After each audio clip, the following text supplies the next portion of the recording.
तो भाई लोग, स्वागत है आपका आज की हमारी पहली वीडियो में, जिसके अंदर हम आपको एक इंट्रोडक्शन देने वाले हैं। आर्डिनो क्या होता है और आर्डिनो जो इकोसिस्टम है, मतलब इकोसिस्टम जो बनाया गया है बेसिकली स्टूडेंट्स के लिए, जिसके अंदर हमें माइक्रो कंट्रोलर की प्रोग्रामिंग कर सीखने को मिलती है बेसिक, जो कि बेसिकली स्टूडेंट्स के लिए या फिर हॉबिस्ट के लिए बनाया गया था। चलिए स्टार्ट करते हैं। पहले हम जानते हैं कि आर्डिनो है क्या। तो बेसिक तो जैसे कि मैं आपको बता रहा था कि आर्डिनो एक बेसिकली कुछ नहीं है। आर्डिनो एक गियर है जो कि आर्टिस्ट के लिए, हॉबिस्ट के लिए, स्टूडेंट्स के लिए और मतलब किसी का भी जिसका इंटरेस्ट हो आर्डिनो के अंदर या फिर कुछ ऐसे इलेक्ट्रॉनिक्स के अंदर किसी भी प्रोजेक्ट को बनाने के लिए, जिनको ज़्यादा हार्डवेयर की या किसी सॉफ्टवेयर की नॉलेज ना हो, उनके लिए बनाया गया था। जो कि एक टीम में एक ग्रुप ऑफ इंजीनियर्स थे, उन्होंने भी डिज़ाइन किया था, क्योंकि माइक्रो कंट्रोलर की या फिर उन सब की प्रोग्रामिंग काफ़ी हार्ड होती है इलेक्ट्रॉनिक्स की, इसलिए ये बनाया गया था, जो कि काफ़ी ईजी टू यूज़ है। तो आर्डिनो जो है, इसके अंदर काफ़ी ज़्यादा मतलब थोड़े बहुत चैलेंजेस होते हैं स्टिल, क्योंकि काफ़ी स्टूडेंट्स को इलेक्ट्रॉनिक्स काफ़ी फास्ट बनानी होती है और उसके लिए पूरी पूरी लाइब्रेरीज कभी कभार नहीं मिलती, तो बेसिकली हमें लिखना पड़ता है बिट टू बिट कोड से। बट यहाँ पर हमें वो सब चीज़ें नहीं सीखनी पड़ती, इमीडिएट सी वगैरह, बट थोड़ी बहुत भी अगर आपको नॉलेज तो आप कर सकते हो। तो आर्डिनो के अंदर आप काफ़ी कुछ कंट्रोल कर सकते हैं, चाहे एलईडी ब्लिंक करा सकते हैं या फिर पूरा का पूरा रोबोट आप डिजाइन कर सकते हैं। इवन बहुत सारे एडवांस हाई परफॉर्मेंस टास्क भी आप कर सकते हैं। इवन अभी जो एक चिपसेट आ रहा है जो कि क्वालकॉम बेस्ड है आर्डिनो के अंदर, जो कि और भी काफ़ी हैवी टास्क करेगा। ये काफ़ी अच्छा है। तो आर्डिनो बेसिकली तो आर्डिनो बेसिकली एक माइक्रो कंट्रोलर है, जो कि जिस कंसिस्ट करता है, जैसे कि कोई भी एक माइक्रो कंट्रोलर कंसिस्ट करता है मेमोरी, रैम और अदर पेरिफेरल, जैसे हमारा हो गया I2C, हो गया SPI, हो गया और UART हो गया। आगे आने वाली वीडियोज में हम इसके बारे में बात करेंगे। कोई भी अगर हमारा सेंसर होता है, वो किसी ना किसी प्रोटोकॉल पे काम करता है, तो इसमें वो सब प्रोटोकॉल्स हैं जिसके ऊपर हमारे सेंसर्स वगैरह काम करते हैं। तो ये हम आगे जानेंगे कि ये क्या क्या होते हैं और कैसे कैसे ये लोग सब काम करते हैं। ठीक है, बेसिकली। तो अब हम देखें, बात करें तो आर्डिनो ऊनो जो है सबसे बेसिक वाला आर्डिनो है, जो स्टार्टिंग में लॉन्च हुआ था। इसके अंदर जो माइक्रो कंट्रोलर यूज किया जाता है वो एटमेगा 32 8P है। और एटमेगा 32 8P के अंदर जो फ्लैश मेमोरी है वो हमारी 32 KB हमको देखने को मिलती है। तो जिसके अंदर हम देखें तो ये 0.5% KB जो है, 0.5 KB ये बूट लोडर के लिए है, और बाकी जो 2 KB है वो SRAM के लिए, और 1 KB EEPROM के लिए। इन सब की भी एप्लीकेशन में आपको आगे चल के बताऊंगा जब आर्किटेक्चर डिस्कस करेंगे। तो डिफरेंट टाइप के आर्डिनोज हमको देखने को मिलते हैं डिफरेंट एप्लीकेशन के लिए। जैसे अगर आपको ज़्यादा पोर्ट चाहिए, ज़्यादा हैवी एंड टास्क परफॉर्म कराना है, तो उसके लिए आपको आर्डिनो मेगा मिलता है।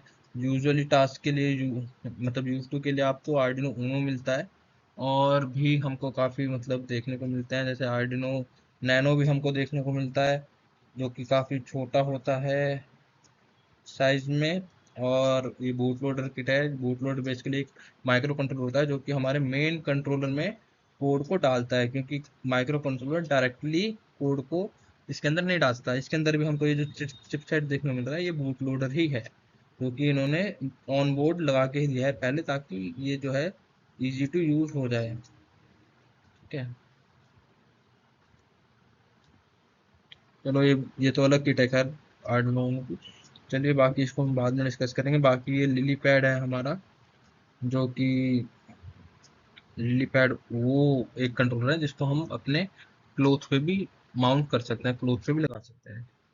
तो अब हम आगे चल के बात करते हैं आर्डिनो ऊनो है क्या, इसके अंदर क्या क्या स्पेसिफिकेशन हमको देखने को मिलती है। जो ऊनो सबसे बेसिक वाला हमारा आर्डिनो है, ये जो सबसे पहले लॉन्च हुआ था, उसके अंदर हमको देखने को मिलते हैं 14 D I pen. D I मतलब बेसिकली जिसको हम डिजिटली इनपुट और आउटपुट की तरह यूज करते हैं। डिजिटली इनपुट और आउटपुट हम ऐसे दे सकते हैं कि इसके अंदर हम बेसिकली आउटपुट में 5 वोल्ट्स ले सकते हैं, 5 वोल्ट्स DC, जिसमें हम ऑन ऑफ टास्क परफॉर्म करा सकते हैं, ऑन या फिर ऑफ टास्क, जिसमें हम एलईडी ब्लिंक करा सकते हैं, या फिर हम इसको एज अ बटन यूज कर सकते हैं एज अ इनपुट। ठीक है। और बाकी हमारे पास 6 एनालॉग इनपुट यूज होते हैं, जिसके अंदर कि हम क्या कर सकते हैं, एनालॉग बेसिकली एनालॉग इनपुट वो वैल्यूज होती हैं जो कि हमें एनालॉगली मिलती हैं। जैसे कि हमारा पोटेंशियोमीटर हो गया, या फिर हम बात करें तो पोटेंशियोमीटर हो गया, या फिर हम और भी काफ़ी हमारे वेरिएबल रेजिस्टेंस होते हैं, तो उन सबको हम IR सेंसर या फिर ये सब इनको हम यूज़ कर सकते हैं। और हमें 6 PWM सिग्नल जनरेटर भी मिलते हैं। PWM बेसिकली हम आगे जाके डिस्कस करेंगे। PWM के थ्रू हम वेरिएबल पावर सोर्स जो है बना सकते हैं। वेरिएबल पावर सोर्स मतलब कि डिफरेंट पावर आउटपुट हम जनरेट कर सकते हैं एक आर्डिनो से, ठीक है। और इसके अंदर हमें एक पावर जैक मिलता है, ताकि अगर एक बार आपका मतलब प्रोग्राम जो है अगर आपने इसके अंदर डाल दिया बूट लोडर के थ्रू, तो आप उसको सिर्फ पावर जैक के थ्रू पावर दे के भी स्टार्ट कर सकते हैं, जो कि यूजुअली हमें अडेप्टर मिल जाता है। तो एक बार अगर आपने अपने डेस्कटॉप से या फिर लैपटॉप से कोड डाल दिया अपने आर्डिनो के अंदर, तो आप उसके बाद पावर पोर्ट के थ्रू पावर सप्लाई दे के भी अपने आर्डिनो को उसके बाद भी आप पावर देके अपने आर्डिनो को जो है चालू कर सकते हैं, ठीक है। बाकी इसके अंदर एक रीसेट बटन होता है, ताकि अगर आपको जैसे नाम भी बता रहा है कि रीसेट करना हो अपने आर्डिनो को, उसके लिए। और ऑन बोर्ड एलईडी होती है, ताकि अगर आपको अपना कोड वगैरह मतलब कोड वगैरह वेरीफाई करना हो उसके लिए होती है। और बाकी ये SCL और SD पिन होती हैं, ये बेसिकली जो होती हैं SPI प्रोटोकॉल के अंदर काफ़ी काम आती हैं। सीरियली क्लॉक और सीरियल डाटा पिन जो होती हैं, और भी काफ़ी इसके एप्लीकेशन होती हैं, वो हम आगे डिस्कस करेंगे। इन शॉर्ट एवरीथिंग जो भी हमको एक मतलब basic day to day life में कोई बेसिक काम करना हो, कोई बेसिक काम करवाना हो कंट्रोलर से, कुछ डिजाइन करना हो, छोटा मोटा प्रोजेक्ट मतलब अपने होम ऑटोमेशन के लिए या फिर कुछ भी, उसके लिए हम आर्डिनो को बहुत इजीली यूज कर सकते हैं। और आगे भी हम और भी काफ़ी जगह आगे डिस्कस करेंगे बहुत सारे प्रोजेक्ट्स।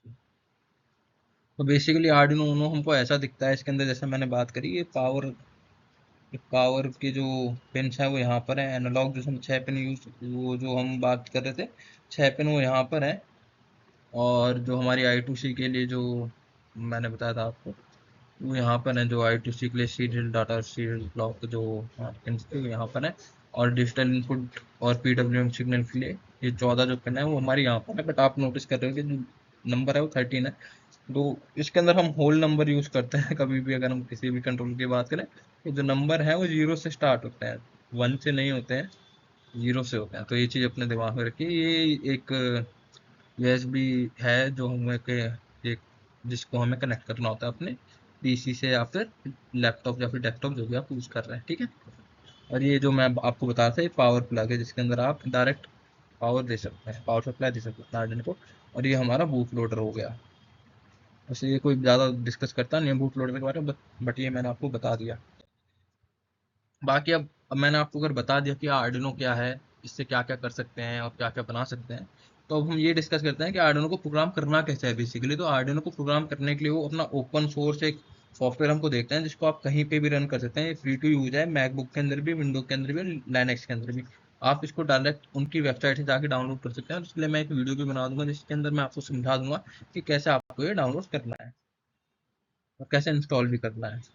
तो हाउ टू कोड, आपको कोड क्या करना है, सिंपली आपको आर्डिनो खोल देना है। और आर्डिनो खोलने के बाद आपको कुछ ऐसा मिनिमल सा एक ऐसा कुछ आपको देखने को मिलेगा अपने आर्डिनो पे। और उसके बाद अगर आपने एक बार उसको डाउनलोड कर लिया उसकी आईडी को, उसके बाद आपको इंस्टॉल करना पड़ेगा। मतलब जो भी आपकी आर्डिनो की मतलब अगर आपको लाइब्रेरीज यूज़ करनी है किसी और उसके लिए, वो मैं आपको समझा दूंगा। और बाकी जो बेसिक लाइब्रेरीज रहती हैं वो आप यूज़ कर सकते हैं, मतलब जो बेसिक टास्क करने होते हैं, PWM जनरेशन वगैरह। और कोई भी डाटा वगैरह अगर आपको लेके अपने डेस्कटॉप पे देखना है उसका आर्डिनो को, तो आप देख सकते हैं। प्रोग्राम करने के लिए हाँ आपको एक चीज़ बहुत ज़्यादा ही ध्यान देनी है। यूजुअली लोग अपलोड करते हुए एक गलती कर देते हैं कि आप अपना बोर्ड सिलेक्ट नहीं करते हैं। क्योंकि आप जैसे यहाँ पे भी देख सकते हैं बहुत कम बोर्ड हैं इसके अंदर, लिस्ट के अंदर। बट आर्डिनो जो है, आर्डिनो के अंदर आपको बहुत सारे बोर्ड देखने को मिलेंगे, और अभी भी उनकी लिस्ट बढ़ती जा रही है। और काफ़ी अच्छा भी है। कभी हम डिस्कस करेंगे कि कौन से बोर्ड को कौन सी स्पेसिफिक प्रोजेक्ट के लिए यूज़ करना चाहिए, कैसे हमको बोर्ड सिलेक्ट करने होते हैं, और कौन सा बोर्ड आपके लिए ठीक रहेगा जो बिगनर। और अगर आपके पास बोर्ड खरीदने मतलब आपको बोर्ड भी नहीं खरीदना, अभी बस सीखना है, तो उसके लिए भी आप कुछ स्टिमुलेटर यूज़ कर सकते हैं। बट अगर आप परचेज कर सकते हैं तो मैं ये आपको बोलूँगा कि आप श्योर मतलब आप उसको खरीदें और तब आप उसको हार्डवेयर पे टेस्ट करें अपने कोड को। क्योंकि स्टिमुलेशन उतना अच्छा होता नहीं है। अगर आपको कोई प्रोग्राम अपना चेक करना है तो आपको हार्डवेयर पे इम्प्लीमेंट करके देखना चाहिए उसको। तो आपको एक और चीज़ ध्यान देनी है कि आपने किस पोर्ट के साथ अपने आर्डिनो कनेक्ट किया है। आपको सीरियल पोर्ट पे जाके ना आपको उसका पोर्ट सिलेक्ट करना पड़ेगा, जैसे COM3 है। तो वो भी मैं आपको अगली वीडियो में डाल बता दूंगा, जब मैं पहला आपको कोड अपलोड करना चलाऊंगा। बट ये भी मैं गो थ्रू कर रहा हूँ आपको, ताकि आप समझ जाएं कि कैसे काम करना है। और ये हम जैसे कि एक वीडियो देख सकते हैं, इसके अंदर हम हमें बताया गया है कि कैसे आर्डिनो काम करता है। जैसे कि ये हमारा एक ट्रांसड्यूसर है। ट्रांसड्यूसर बेसिकली एक सेंसर ही होता है, जिसको आप ट्रांसड्यूसर हम अपनी लैंग्वेज में बोलते हैं, बट ये एक सेंसर ही है। तो इस सेंसर के अंदर क्या होता है, ये कोई भी वैल्यू लेता है, और मतलब कोई भी वैल्यू नहीं, जो भी आप आउटपुट देंगे, कोई भी साउंड है या कुछ भी है, जैसे स्विच है, लेवल है, स्लाइडर है, उसकी वैल्यू को लेगा और ये फिर आर्डिनो को अंदर डाल देगा, और आर्डिनो उस वैल्यू को डिजिटल फॉर्म में या फिर जिस जो भी प्रोटोकॉल वो यूज कर रहा है उसके थ्रू आपके कंप्यूटर पे शो कर देगा, जो कि यूआर्ट के थ्रू होता है, सीरियल कम्युनिकेशन चैनल है। उसको भी हम आगे डिस्कस करेंगे अपनी कुछ वीडियोज में। बाकी हम बात करें मेजर कॉन्सेप्ट जो आपको आने ही चाहिए जिससे आप थोड़े से कोड को समझ पाओ, तो डिजिटल राइट, एनालॉग राइट और ये सब यूज होता है हमारा वैल्यूज को देने के लिए, मतलब बेसिकली एक एलईडी को देने के लिए। वो मैं आपको समझा दूंगा, डिजिटल रीड और इफ एल्स स्टेटमेंट और एनालॉग रीड और सीरियल कम्युनिकेशन क्या क्या होता है। 6 कॉन्सेप्ट हैं, ये हम बहुत इजीली कवर कर लेंगे। तो मैं बेसिकली अगर आपको अभी भी समझा दूँ, एक ओवरव्यू दे दूंगा, तो आपको एक डिजिटल वैल्यू मिलती है जो कि किसी भी एलईडी को ऑन ऑफ करने के लिए आपको 0 और 1 मतलब बेसिकली डिजिटल वैल्यू देनी होती है। बट कभी कभार आपको चाहिए कि एलईडी जो है काफ़ी ज़्यादा ग्लो कर रही है, मेरे को इतनी ग्लो नहीं चाहिए, मेरे को चाहिए कि वो थोड़ी डिम हो, समझ रहे हैं, थोड़ी सी आपको चाहिए होगा कभी कभार कि थोड़ा थोड़ा कम ग्लो करे आपकी जो एलईडी है, वो थोड़ा सा जो है कम ग्लो करे, या फिर कभी चाहिए होगा पूरी ग्लो करे, या फिर वो वेरिएबल हो, थोड़ा सा कलर चेंज करे या ऐसा कुछ करे। जैसे कि अगर आपको मैं आरजीबी एलईडी जो होगी इसका यूज़ करेंगे, तो तभी आपको काफ़ी समझ में आएगा कि हमें क्यों एनालॉग वैल्यूज़ की रिक्वायरमेंट होती है। और एनालॉग रीड और राइट से हम जो है एनालॉग वैल्यू को रीड और राइट करते हैं, मतलब एनालॉग वैल्यूज़ को ले पाते हैं, सब एक आर्डिनो ले पाता है। और डिजिटल इनपुट और आउटपुट से डिजिटल वैल्यूज़ को, जो कि बेसिकली 0 1 रहती है, जो कि उनको ले पाता है। ठीक है, और ये पीडब्ल्यूएम हो गया, जो कि हमारी हम क्योंकि डिजिटली काम कर रहे हैं तो हम साइनसॉइडल का पीडब्ल्यूएम का यूज करते हैं अपनी एनालॉग वैल्यूज को देने के लिए, एलईडी को या किसी भी उसको।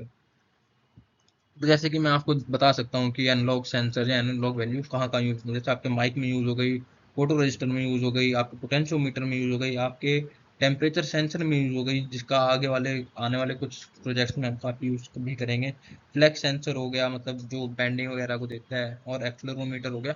इन सब के अंदर एनालॉग वैल्यू काफ़ी काम आती है हमारे। और सीरियल कम्युनिकेशन मैं आपको बता दूं, जो भी वैल्यूज आपकी आ रही हैं आपके आर्डिनो के पास, वो अगर आपको चाहिए अपने कंप्यूटर पे, अपने लैपटॉप पे, अपने डेस्कटॉप पे, तो उसके लिए हम सीरियल कम्युनिकेशन यूज़ करते हैं, जिसे हम बेसिकली यूजुअली यूआर्ट या फिर यूसार्ट भी बोलते हैं।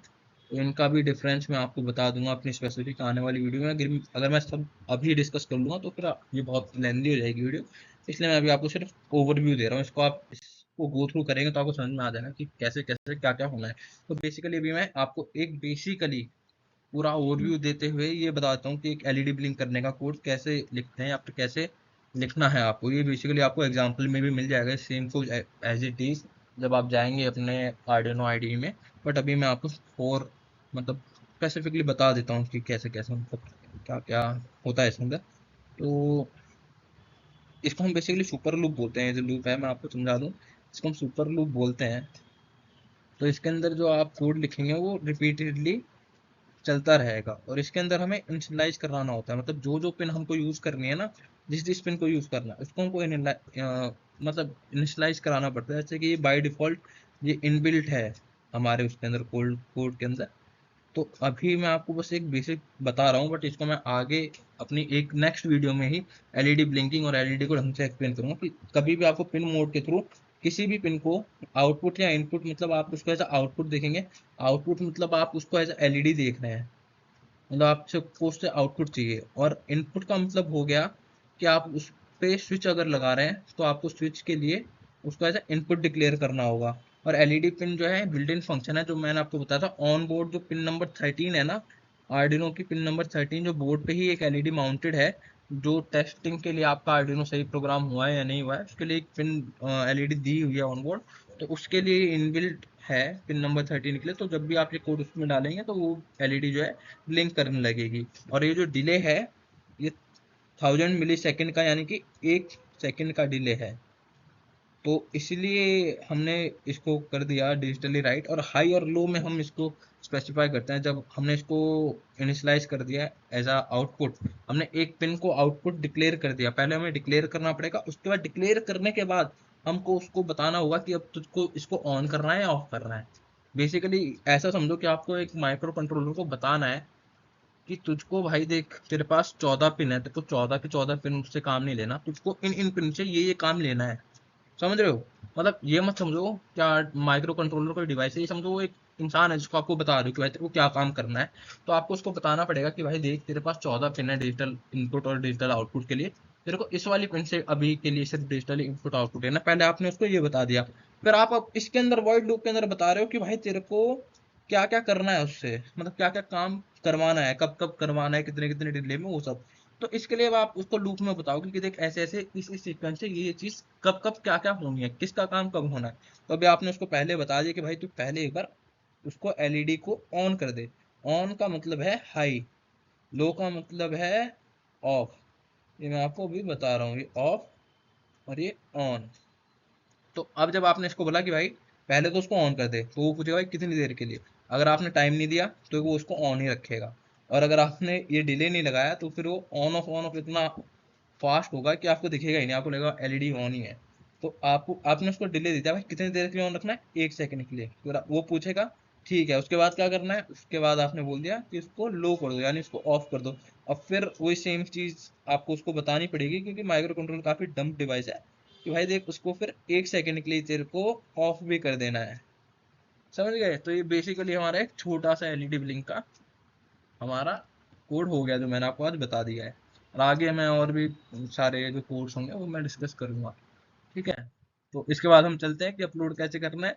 तो बेसिकली ये कंपाइल का हो गया। पहले अगर आपका कोड है, आपको डायरेक्ट अपलोड ना करके पहले कंपाइल करके देखना होता है कि कोड के अंदर अगर कोई एरर होगा तो फिर वो आपको यहाँ पर समझ मतलब यहाँ पर शो हो जाएगा, स्टेटस शो हो जाएगा जैसे इसमें कंपाइलिंग डन हो गई है, क्योंकि हमारा जो कोड था वो पूरा ठीक था, बिल्कुल ठीक था। ठीक है? और उसके बाद जब वो हो जाए उसके बाद आपको यहाँ पर जाकर अपलोड कर देना है अपने बोर्ड पे। उससे पहले आपको बोर्ड सेलेक्ट कर लेना है और पोर्ट जिससे आपका पोर्ट कनेक्टेड है वो सिलेक्ट कर लेना है, जैसे मैंने आपको पहले बताया था। बस आज की वीडियो के लिए इतनी ही, वैसे ही काफ़ी लंबी हो गई है वीडियो, बट आने वाले टाइम पे मैं आपको आर्डिनो की पूरी बेसिक्स लेकर एडवांस तक सारी कोडिंग सिखा दूंगा। कोई भी आपको डाउट हो आप नीचे से कमेंट कर सकते हैं, मैं उसका रिप्लाई कर दूंगा वहीं पे। और इस वीडियो को लाइक करें, शेयर करें और प्लीज़ चैनल को सब्सक्राइब करें।